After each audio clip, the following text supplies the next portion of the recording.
世で一番きれいな水は二人で流した涙です。辛い荒波乗り越えて生きる望みをくれま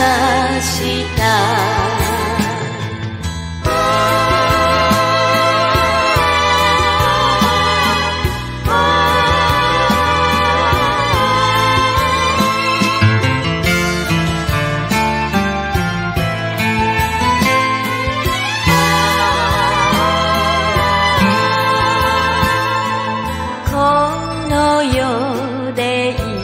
一番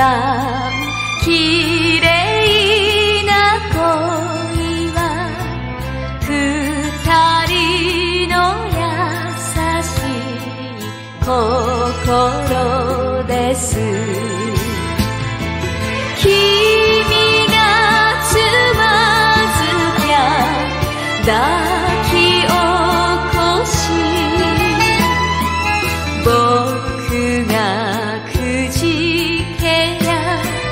慰めて